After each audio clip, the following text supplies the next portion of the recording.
Mackenzie Cowell was 17 years old at the time of her disappearance. She lived in Orondo, Washington, and was a senior at Wenatchee High School, where she was a member of the school dance team. She also worked as a model and studied cosmetology at the Wenatchee Academy of Hair Design in downtown Wenatchee. Mackenzie went missing shortly after 3 p.m. on February 9, 2010. She was last seen on surveillance video leaving the Academy of Hair Design, walking to her car and driving away. She had told classmates that she would be back in less than 15 minutes. Around this time, she sent a text message to her boyfriend that said, "Hey, what's up?" This was the last time she is known to have used her phone. Mackenzie's father attempted to contact her at around 5:40 p.m., but his calls went straight to voicemail. Her family became increasingly concerned after Mackenzie missed her 8 p.m. curfew. Later that night, a homeowner in remote Chelan County reported an abandoned car near his driveway. Police traced the car's registration to Mackenzie's father, who informed them Mackenzie was missing. The car was located near Mission Ridge, about 40 miles from her home in Orondo.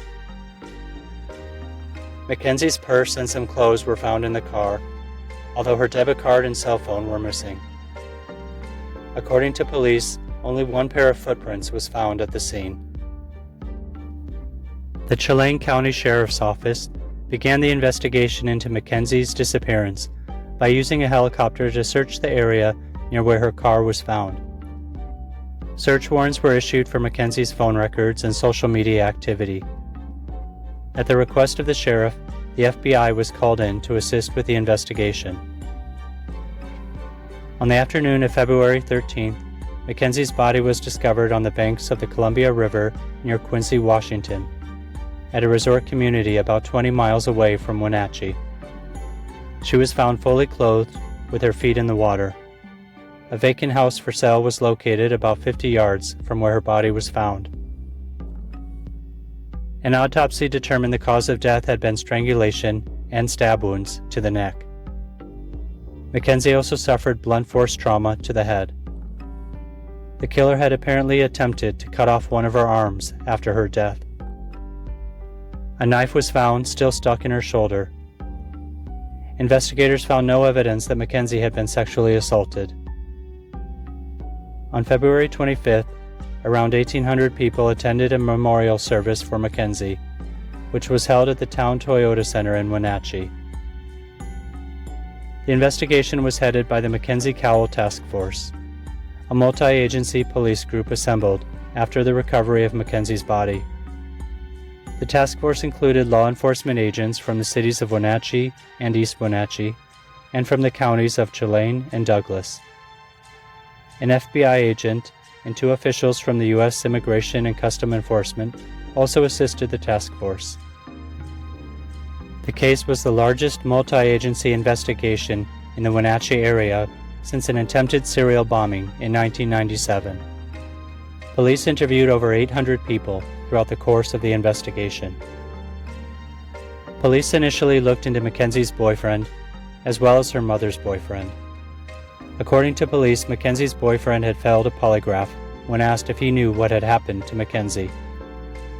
Her mother's boyfriend had allegedly gotten into a big argument with Mackenzie the day before she went missing. However, both men were later completely cleared by police. The next lead in the case came from Liz Reed, a college student, police informant, and former drug dealer. Reed told police that 2 drug dealers, Sam Cuevas and Emmanuel Cerros, had murdered Mackenzie in a case of mistaken identity. The 2 had supposedly believed Mackenzie was an informant. Liz Reed claimed she saw a snuff film of the murder and that Cuevas admitted to her that he choked her to shut her up. Liz was able to describe the murder weapon before it was made public, and she gave police a ring which she claimed had belonged to Mackenzie. She said Cerros had sent her to the murder site to find the ring. But none of Mackenzie's family members recognized the ring as belonging to Mackenzie. Liz later retracted her claim of seeing a video of the murder. As a result, police began to question her credibility. Cuevas and Cerros were interviewed by police, and they produced alibis, witness statements, and phone records, placing them elsewhere on the day of Mackenzie's disappearance. After receiving several tips, police began to focus on the investigation of Christopher Scott Wilson, a 29-year-old classmate of Mackenzie's at the Academy of Hair Design. Police received a letter in August which claimed that Wilson had an obsession with death, dead bodies, and serial killers. One of Wilson's classmates told police that Wilson used to work in funeral homes and that he liked to cut people up. On October 6, Wilson was arrested on suspicion of second-degree murder and held on a $1 million bail. DNA found on duct tape near where Mackenzie's body was discovered linked Wilson to the crime. According to investigators, Wilson left the beauty school shortly after Mackenzie did, on the day she disappeared. 3 witnesses reported seeing a man matching Wilson's description near where her car had been abandoned. A search of Wilson's apartment revealed the presence of blood which matched Mackenzie's DNA. Prosecutors upgraded Wilson's charge from second-degree to first-degree murder in April of 2011, stating that his actions constituted premeditation. If convicted, he would face a sentence of 20 to 26 years in prison.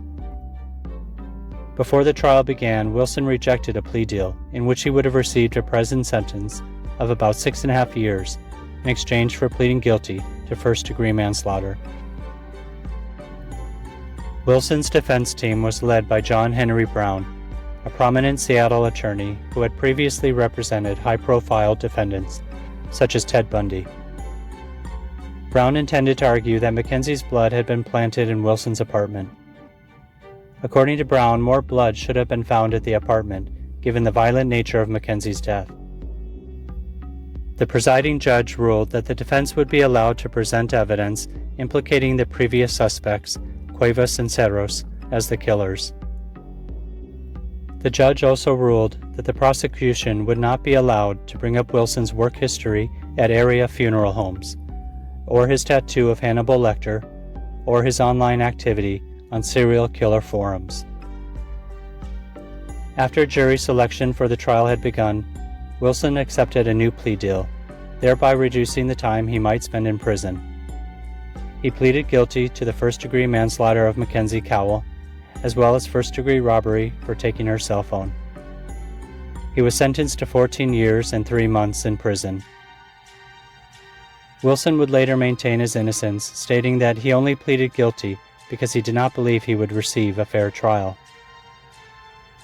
So Wilson filed a motion to withdraw his guilty plea, but the motion was rejected by the Washington Court of Appeals. He is imprisoned at the Clallam Bay Correction Center. It would seem justice had finally been found for Mackenzie. But instead of Wilson facing 26 years in prison, he was sentenced to just 14 years and 3 months. He will be eligible for parole in 2023.